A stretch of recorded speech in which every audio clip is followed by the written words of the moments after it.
Hey everybody, Brian here. I want to show you some more advanced tips for being efficient in cleaning up your data file in SPSS. And that is using syntax. Syntax is the sort of text-based interface for working with your data file in SPSS. And while text-based is not as user-friendly as clicking on the menus, it can be much, much faster, especially if you're doing the same type of thing over and over again. So let me show you how this works. We talked about reverse scoring. So let's do a quick reverse scoring the way we showed you before. You do transform, compute variable.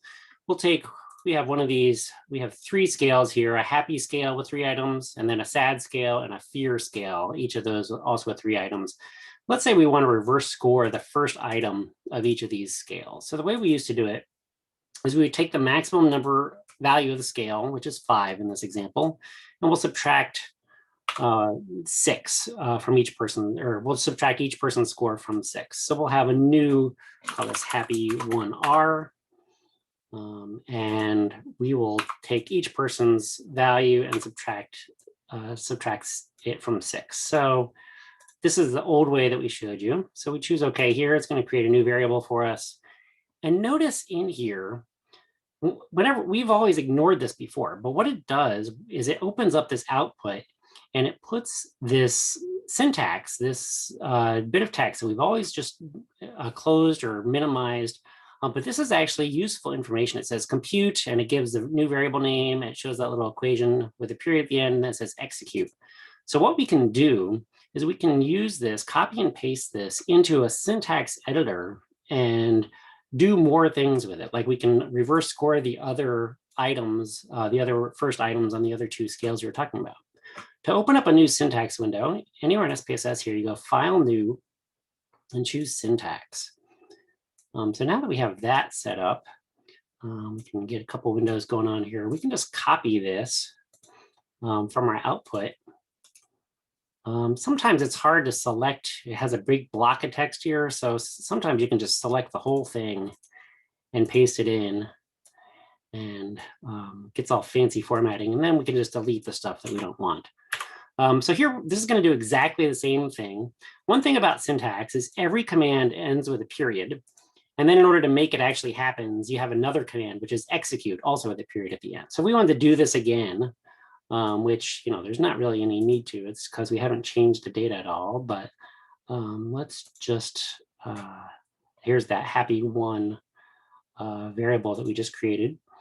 But if we go to our syntax window, and just have it so we can see the data and the syntax, we were to delete this variable that we created, go back to our syntax window, we can just recreate that by highlighting that and hitting the play button. And then it's going to pop up.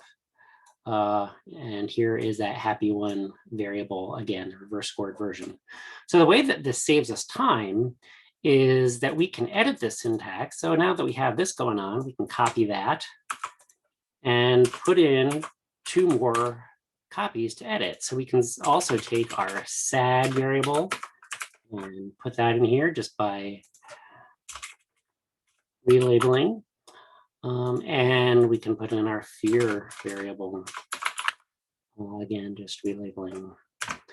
So especially if you have a lot of things going on, a lot of variables here. So now look, we recreated the happy 1, which didn't change, but now we've added these other 2, the sad and the fear reverse scored. So I would argue that in a lot of cases, editing this text is quicker than going to the menu 3 different times and editing the contents of that compute variable dialog.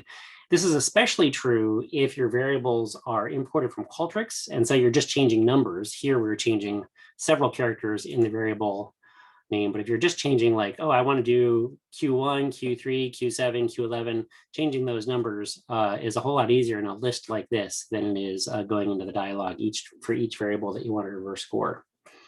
Let's take a look at another example. We talked about coming up with subscales. The way we talked about doing subscales is we'll reset here. We'll call this happy average.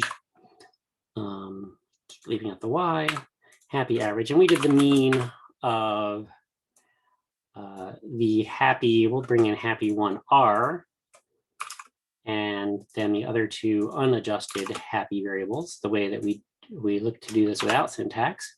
And so what this does is it puts that syntax line in here. So now we can just grab this. Sometimes you want to get in here. A way to avoid copying everything is to double click in here. And now we can grab that line and paste that into our syntax window. So I'll leave that there, create a new line. And so then we can, don't forget our execute with a period at the end. And again, this will allow us to, so we have already created this variable. There's the happy average. But if we go to syntax, we can recreate that.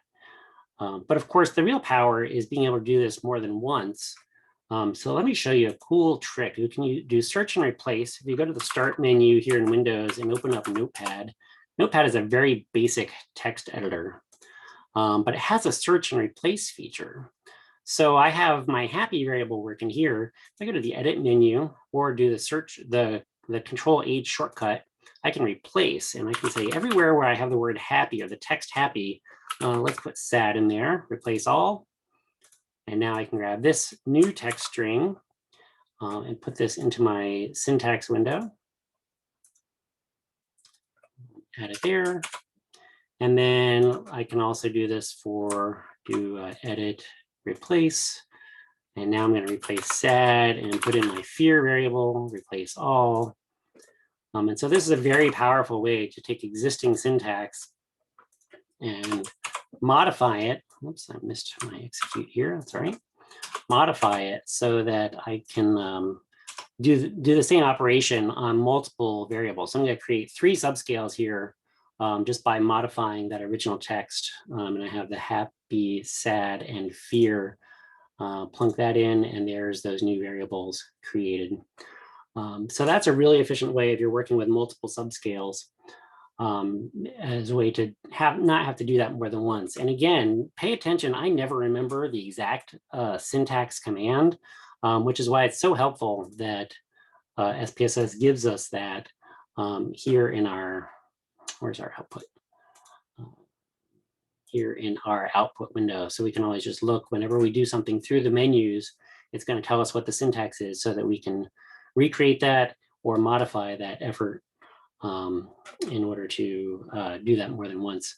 The way that this is most powerful is to do Cronbach's alpha. Cronbach's alpha, by definition, we will already have created subscales. And now the Cronbach's alpha menu, we go to Analyze, Scale, Reliability Analysis, and we'd have to drag all those items over again, which is kind of a pain because maybe we have a 10 item subscale. We'd have to find all those 10 items again, remember which ones are reverse scored. So I just like to create a little filler here. We'll call this filler just to get the syntax for Cronbach's alpha. I don't actually care about the reliability of these 2 items, but we can bring that in. There's the output that we don't care about, but this is the syntax that I do care about. So let's double click in here. And here you can see the variables are listed, not separated by commas, which is different from the compute. And then I know that this command ends where the period is. This is a 4-line command, but the period says, okay, that's where the reliability, make sure I got the R there. That's where the reliability analysis is. So let's go over now back to our syntax.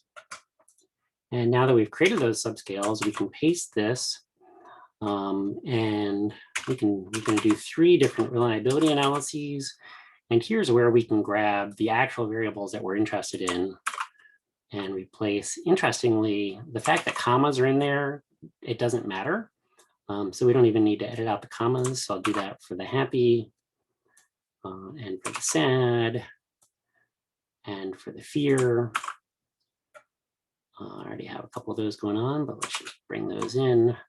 And I can also redo my filler text to remind me that this is happy. I remembered my Y this time. This is the sad. And then this is the fear. And then don't forget my own important execute.